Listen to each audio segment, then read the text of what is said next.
ఇలవేల్పు ముఖ్యంగా ఈ ప్రాంత ప్రజలకి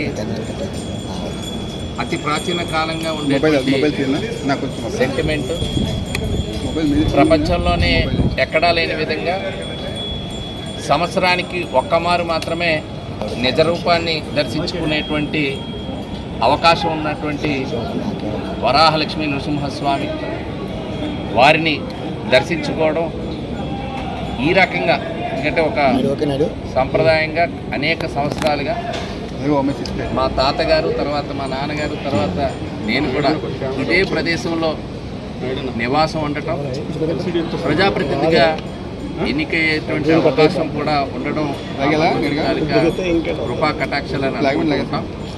విపత్తులు వచ్చినప్పుడు కానీ ఏదైనా వైపరీత్యాలు వచ్చినప్పుడు కానీ వారిని స్మరించుకొని ఆ ఆపదల నుంచి మేమందరం కూడా రక్షించబడతామనేటువంటి ఒక సంకల్పం విశాఖ ప్రజలే కాదు ఈ ఉత్తరాంధ్ర ప్రజలకు కూడా ఉంటూ వారి సన్నిధిలో ఈరోజు ఉండేటువంటి అరుదైనటువంటి అవకాశం ప్రతి సంవత్సరానికి పెరుగుతున్నటువంటి భక్తులకు తాకిడికి అనుగుణంగా ఇక్కడ ఏర్పాట్లు కూడా ఒక కష్టతరంగా మారినప్పటికీ ప్రభుత్వానికి సవాలుగా మారినప్పటికీ వారి స్వామివారి మరి ఆ దర్శన భాగ్యం కలగడానికి అన్ని ఏర్పాట్లు జరుగుతూ ఉన్నాయి. సో ఈరోజు ఈ దర్శనం చక్కగా జరిగినందుకు నేను కూడా ధన్యుడిగా భావిస్తాను.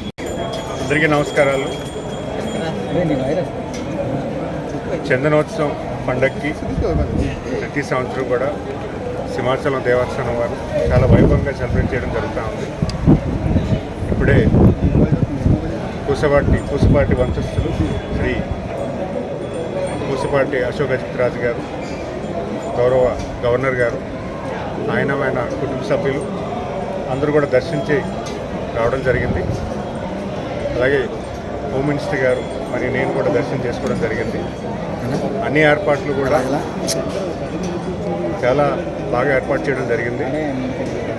సుమారు 7 లక్షల మందికి దర్శనం కలిగేలాగా అన్ని ఏర్పాట్లు తీసుకోవడం జరిగింది. చాలా లిమిటెడ్గా వీఐపీ పెట్టడం జరిగింది. సామాన్యుడికి ఎటువంటి ఇబ్బంది లేకుండా అన్నీ ఆలోచించి జాగ్రత్తగా చేయడం జరిగింది. గత సంవత్సరంలో మనం ఎటువంటి ఇష్యూ లేకుండా జాగ్రత్తగా ముందస్తుగానే ఒక 15 రోజుల ముందే ఎటువంటి కన్స్ట్రక్షన్ యాక్టివిటీ చేయకుండా అన్ని సెక్యూరిటీ ఆస్పెక్ట్స్లో 1-2 సార్లు ఆలోచించి అన్నీ చేయడం జరిగింది. ఉన్నతాధికారులు కానీ, ప్రజాప్రతినిధులు కానీ, గ్రూప్ ఆఫ్ మినిస్టర్స్ కానీ అందరూ కూడా చాలా బాధ్యతగా ఇక్కడ వ్యవహరించడం జరిగింది. సో పండక్కి చాలామంది ఇక్కడ దర్శనం చేయడానికి చాలామంది సింహాచలం దేవస్థానం రావడం జరిగింది. అన్ని జాగ్రత్తలు కూడా తీసుకున్నాం అనేది ఖచ్చితంగా చెప్పుకోగలుగుతున్నాము. మరీ ముఖ్యంగా ఈరోజు మన గౌరవ ముఖ్యమంత్రి గారి మరి తెలుగుదేశం పార్టీ జాతీయ అధ్యక్షుల వారు ఆయన పుట్టినరోజు ఆయన పండగ కూడా ఈరోజు రావడం చాలా సంతోషకరమైన విషయం. ఆయన పండగ కూడా మీ అందరూ కూడా బాగా సెలబ్రేట్ చేసుకుంటాం. ఎందుకంటే ప్రజా జీవితంలో అత్యున్నతమైనటువంటి వ్యక్తి, ఎంతోమంది నాయకులు తయారు చేసి ఈరోజు ఈ రాష్ట్రాన్ని ముందుకు తీసుకున్నటువంటి వ్యక్తి. ఆయన 76 సంవత్సరాలు కంప్లీట్ చేసుకొని పుట్టినరోజు సెలబ్రేట్ చేసుకోవడం మనందరికీ కూడా మంచి విషయం కింద ఆయన్ని ఆదర్శంగా తీసుకొని ఈ వయసులో కూడా ఆయన ఎంతో ఈ రాష్ట్ర ప్రజల కోసం కష్టపడుతున్నారు. అలాంటి నాయకత్వంలో మేము పనిచేయడం మాకు ఎంతో అదృష్టంగా భావిస్తున్నాము. ఎంతో నేర్చుకుంటున్నాము. ఎందుకంటే ప్రతి యువకుడు కూడా ఆయన దగ్గర తీసుకొని ఏదో ఒకటి నేర్చుకోవడానికి ఖచ్చితంగా ఉంటుంది. అలాంటి నాయకత్వం నేను పనిచేయడం, ముఖ్యంగా నాకు ఇచ్చినటువంటి అవకాశాన్ని ఖచ్చితంగా నేను అదృష్టం కింద భావిస్తూ, ధన్యుడి కింద భావిస్తూ ముందుకు వెళ్తున్నాను. ఓకే. లక్ష్మీ నరసింహస్వామి చందనోత్సవం సందర్భంగా ఈరోజు ఇక్కడికి వచ్చి ఆ దేవదేవుని ఆశీర్వచనంతో, గౌరవ ముఖ్యమంత్రి చంద్రబాబు నాయుడు గారి ఆశీర్వచనంతో ఈరోజు ఆ వస్త్రాలు సమర్పించే హృదయన అవకాశం కూడా నాకు లభించడం నిజంగా నా పూర్వజన్మ సుకృతి కింద భావిస్తున్నా.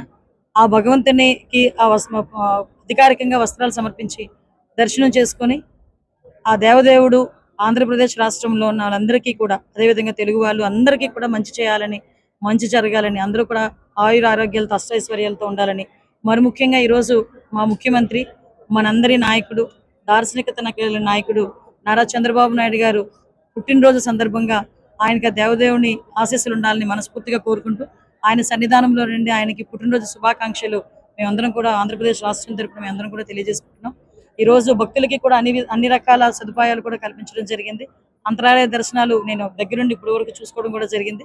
అంతరాలయ దర్శనాలు అన్ని కూడా ఇంచుమించుగా 5 గంటల వరకు అంతరాలయ దర్శనాలు ఉండి 5 గంటలతో కూడా స్టాప్ చేస్తారు. సామాన్య భక్తుల తాలూకా దర్శనమే మేజర్ పార్ట్ కింద, మేజర్ ప్రయారిటీ కింద తీసుకొని ఈ రోజు సామాన్య భక్తులందరికీ కూడా దర్శనం కల్పించే విధంగా అక్కడ సిబ్బంది, ఆలయ సిబ్బంది, రెవెన్యూ సిబ్బంది, పోలీస్ సిబ్బంది అందరూ కూడా పనిచేస్తున్నారు. ఎక్కడ కూడా ఎటువంటి ఇబ్బందులు జరగకుండా, ఎక్కడ ట్రాఫిక్ ఇబ్బందులు కూడా జరగకుండా చూసుకునే బాధ్యత అందరం కూడా తీసుకున్నాం. మీరందరూ కూడా సహకరించాల్సిందిగా మిమ్మల్ని అందరినీ కోరుకుంటున్నాం. Thank you.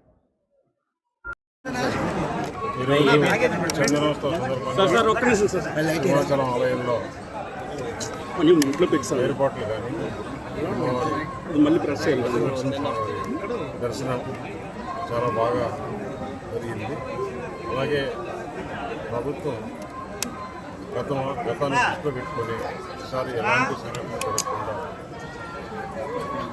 ఇక్కడ ఎవరైతే భక్తులు ఉన్నారో వారికి ఏమాత్రం ఇబ్బంది కలగకుండా మన జిల్లా యంత్రాంగం, దేవాదాయ శాఖ అందరూ కూడా చాలా మంచి ఏర్పాట్లు చేశారు. ఈరోజు దాదాపు 2 లక్షల పైగా దర్శనం చేసుకునే అవకాశం ఉంది. జిల్లా యంత్రాంగం కూడా బాగా ఏర్పాటు చేశారు. అలాగే ఆ లక్ష్మీనరసింహాన్ని ప్రార్థించడం ఏంటంటే ఆంధ్రప్రదేశ్లో ఎలాంటి ఇబ్బందులు జరగకుండా ఈ కూటమి ప్రభుత్వానికి ఆ లక్ష్మీనరసింహ ఆశీస్సులు ఇవ్వాలని కోరుకోవడం. అందరూ కూడా శుభ సంతోషాలతో ఇలాంటి పండుగలు, ఇలాంటి గౌరవ కార్యక్రమాలు మరిన్ని జరగాలని